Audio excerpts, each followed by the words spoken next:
시청자 여러분 안녕하십니까? 연휴 잘 보내고 계십니까? 위대한 가수, 경이로운 천재 예인 나훈아 씨에 대한 화제와 관심이 끊이질 않고 있습니다. 시류에 영합하지 않고 경박하게 처신하지 않고 잘못된 세상에 대해서 은유적으로 질타를 하고,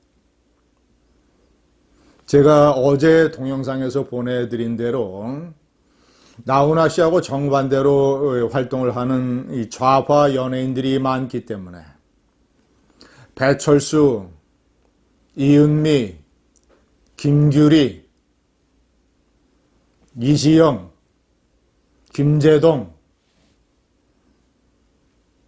워낙 그런 사람들하고 비교돼서 이 더욱더 나훈아의 모습이 많은 나라를 걱정하는 사람들의 마음속에 우뚝 서 있는 것입니다.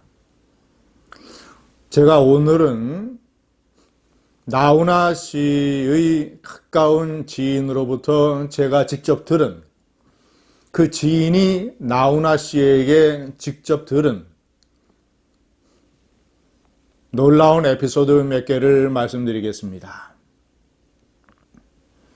그 지인은 나훈아 씨하고 아주 친한 사람입니다. 그래서 나훈아 씨가 자신의 속마음, 숨겨놨던 얘기를 털어놓을 수 있는 사람입니다. 그 지인과 저도 친합니다. 그 지인이 저에게 나훈아로부터 들었던 얘기들을 몇 가지 해줬습니다. 나훈아 씨는 2005년, 그러니까 대중의 시선으로부터 사라지기 전에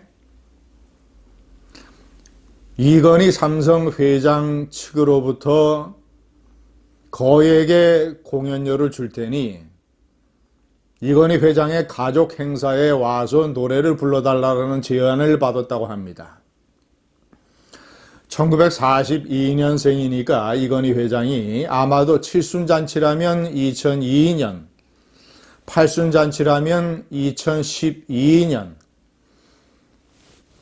심근경색으로 쓰러진 것이 2014년이기 때문에, 그런데 나훈아 씨가 2005년에 은둔 생활에 들어갔기 때문에 2014년에 팔순잔치는, 그러니까 2012년에 팔순잔치는 그 가능성이 작다고 하겠습니다.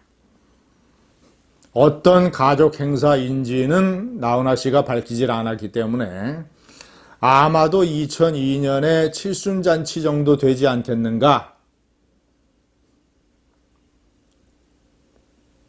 그런데 나훈아 씨가 일거에 거절을 했다고 합니다.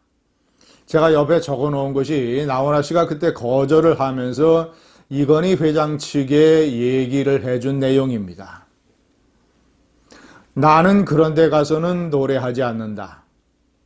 억만금을 준다고 해도 안 간다. 내 노래를 듣고 싶으면 공연장에 와서 표를 사고 들어라. 나는 그런 데 가서는 노래를 하지 않는다. 억만금을 준다고 해도 안 한다. 내 노래를 듣고 싶으면 공연장에 와서 표를 사고 들어라.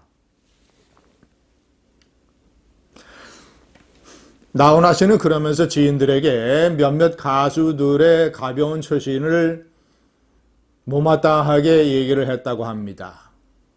아무 데나 가서 노래를 부르는 것. 물론 이제 이 대형 가수나 꽤 유명한 그 정도의 처신을 해야 되는 레벨의 가수에 관한 얘기들이겠죠. 자, 그리고 또 하나는 자신의 가창력이 부족한데, 예를 들어서 로비라든가 또는 다른 방법, 비즈니스 이런 걸 통해서 자신의 가창력보다도 훨씬 더 자신이 이렇게 요란하게 대접받고 소개받는 이런 식의 생존 방식을 모색하는 가수들도 나무랬다고 합니다. 시청자 여러분, 저는 어느 권력자, 대한민국 사회에서 정말이지 탑 손가락 안에 드는 이 권력자 집안의 상가에 어느 유명한 가수가 나타나서 고인이 좋아하는 노래라고 했다면서 노래를 상가에서 부른 것을 제가 목격한 적이 있습니다. 억만금을 준다고 해도 그런 데 가서는 노래하지 않는다. 평양 공연을 거절한 것에 관한 에피소드도 얘기를 해줬다고 합니다. 자, 그러니까 2018년 4월 판문점 선언이 전이죠. 판문점 남북 정상회담 전, 그리고 평창 동계올림픽 그 이후 평양에서 열렸던 남측 예술단의 공연. 그때 청와대에서는 나훈아 씨의 평양 참가를 요구했습니다. 그런데 나훈아 씨는 거절했습니다. 그런데 청와대에서 여러 차례 또 전화가 왔다고 합니다.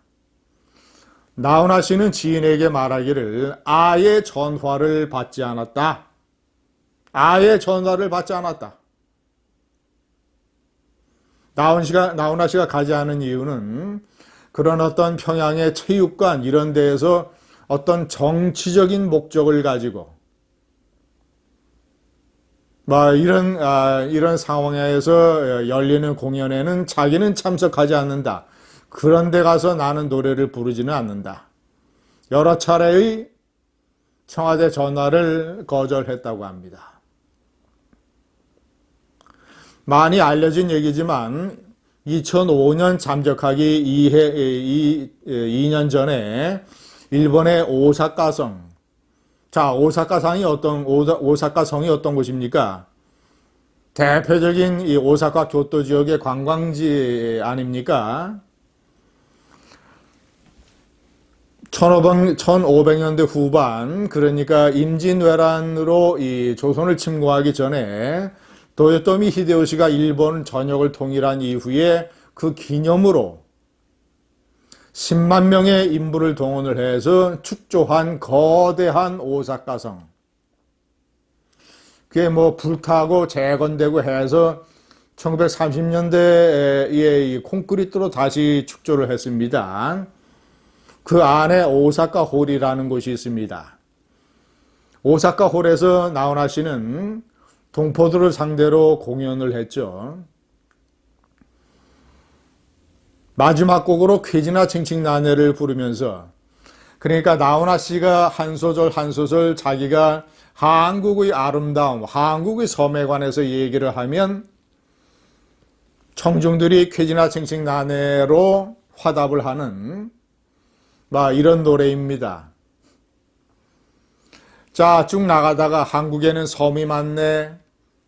남쪽에는 제주도가 있네. 동쪽에는 울릉도가 있네. 울릉도 옆에는 또 작은 섬이 있네.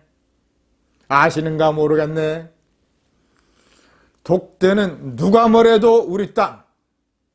누가 뭐래도 우리 땅. 독도는 우리 땅. 쾌지나 칭칭나네 불렀던 조용필.